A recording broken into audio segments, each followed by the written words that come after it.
வணக்கம். இந்த வீடியோவில் என்ன பார்க்க போகிறோம் அப்படின்னா, நீங்கள் ஒரு பேஜ் வச்சுருக்கீங்க. அந்த பேஜ் வந்து மானிட்டைஸ் ஆயிடுச்சா ஆகலையா, அதை எப்படி செக் பண்ணலாம்?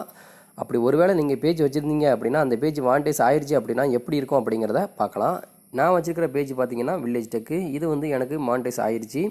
மானிட்டைஸ் ஆயிடுச்சா எனக்கு வந்து இப்படி தான் இருக்கும். இதில் நம்ம வந்துட்டு கிரியேட்டிவ் ஸ்டுடியோவில் போய் பார்த்தோம் அப்படின்னா இந்த பேஜ் மானிட்டைசேஷன் எலிஜிபிள் ஆகிட்டு, ஆனால் வந்துட்டு எனக்கு வந்து இன்னும் ஆட்ஸ் வந்து ரன் ஆகலை. ஆட்ஸ் ரன் ஆகலை அப்படின்னா அது எப்படி இருக்கும் அப்படிங்கிறத பார்க்க போகிறோம். இந்த வில்லேஜ் டெக் தான் நான் வந்து இதுக்கு முன்னாடி காமிச்சேன். மானிட்டைசேஷன் ஆயிடுச்சு அப்படிங்கிற மாதிரி காமிச்சேன். மேலே பார்த்தீங்க அப்படின்னா நோ மானிட்டைசேஷன் வயலேஷன் அப்படிங்கிற மாதிரி காட்டியிருக்கிறாங்க. நீங்கள் இந்த ஏர்ன் பண்ணுறதுக்கு தயாராக இருக்கீங்க அப்படிங்கிற மாதிரி அவங்க கொடுத்துருக்குறாங்க. பிராண்ட் கொலாப்ஸ் மேனேஜர் கொடுத்துருக்குறாங்க.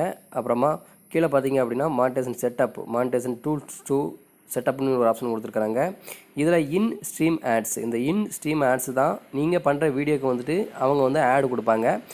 அந்த ஆட்ஸ் வந்து எனக்கு வந்து எலிஜிபிலிட்டி ஆகலை. காரணம் என்னன்னு கேட்டிங்கன்னா, நான் பண்ணுற வீடியோக்கள் வந்துட்டு 3 நிமிஷத்தை தாண்டி 30,000 வியூஸ் வந்து இன்னும் எனக்கு வந்து ஆகலை. அதனால தான் எனக்கு வந்துட்டு இன்னும் வந்து ஆட்ஸ் வந்து ஷோ ஆகலை. அதனால தான் வந்து என் பேஜ் வந்து இப்படி இருக்குது. இதில் பார்த்தீங்க அப்படின்னா no monetisation tools setup of the pages you have selected அப்படிங்கிற மாதிரி இருக்குது. இதில் எனக்கு இது மானிட்டைசேஷன் எலிஜிபிள் ஆகிட்டி அப்படின்னா எனக்கு வந்து இது வேறு மாதிரி இருக்கும். ஸோ நீங்களும் உங்களுக்கு மானிட்டைசேஷன் பேஜ் வந்து எலிஜிபிள் ஆகிட்டியா அப்படிங்கும்போது உங்களுக்கு வந்து சில நேரத்தில் அப்படி தான் இருக்கும். சில பேர்த்துக்கு வந்து மானிட்டைசேஷன் எலிஜிபிள் ஆனாலும் உங்களுக்கு வந்து ஆட்ஸ் வந்து ஷோ ஆகாது. ஸோ அதே மாதிரி தான் நான் வந்துட்டு இந்த பேஜ் வந்து எனக்கு வந்து மானிட்டைசேஷன் வந்து எலிஜிபிள் ஆகிட்டி, ஆனால் வந்துட்டு ஆட்ஸ் வந்து எனக்கு வந்து ஷோ ஆகலை. ஸோ அதுதான் வந்து இப்படி இருக்குது. இதில் பார்த்தீங்கன்னா இன்ஸ்ட்ரீம் ஆட்ஸுங்கிற ஆப்ஷனை நான் வந்து டச் பண்ணுறேன்.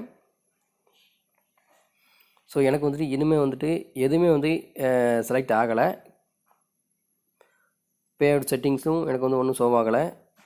பாலிசி இஷ்யூ பார்க்க ஆரம்பிக்கிறேன். பாலிசி இஷ்யூவில் எனக்கு வந்து ஒன்றுமே வந்து வயலேஷன் வந்து எனக்கு வந்து இல்லை. ஸோ இதுலேருந்து நீங்கள் தெரிஞ்சுக்கிட்டது என்னன்னு பார்த்தீங்க அப்படின்னா, 10,000 ஃபாலோவர்ஸ் இருந்துமே அந்த 30,000 மினிட்ஸு 3 நிமிஷத்துக்கு மேலே உள்ள வீடியோ, அதாவது அது வந்து இன்னும் எலிஜிபிலிட்டி ஆகலை அப்படின்னா உங்களுக்கு வந்துட்டு எந்த விதமான ஒரு ஆட்ஸுமே வந்து ஷோ ஆகிறதுக்கு சான்ஸே இல்லை. ஸோ நீங்கள் வந்துட்டு அந்த எலிஜிபிலிட்டி எல்லாமே மீட் பண்ணியிருந்தீங்க அப்படின்னா உங்களுக்கு வந்து இந்த மானிட்டைசேஷன் டூல்ஸ் டூ செட்டப்புங்கிற ஆப்ஷனில் உங்களுக்கு வந்துட்டு எனபிள் ஆப்ஷன் கேட்டிருப்பாங்க. நீங்கள் அதில் எனபிள் பண்ணிட்டீங்க அப்படின்னா உங்களுக்கு வந்து வீடியோலேருந்து ஆட்ஸ் வந்து ஷோ ஆகும்.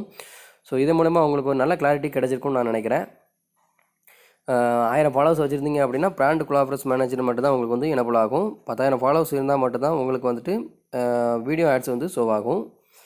ஸோ இந்த வீடியோ மூலமாக நல்ல ஒரு கிளாரிட்டி கிடைச்சிருக்கும். இந்த வீடியோ பிடிச்சிருந்தால் லைக் பண்ணுங்கள், ஷேர் பண்ணுங்கள். இதே மாதிரி வேற ஒரு வீடியோவில் சந்திக்கலாம். நன்றி, வணக்கம்.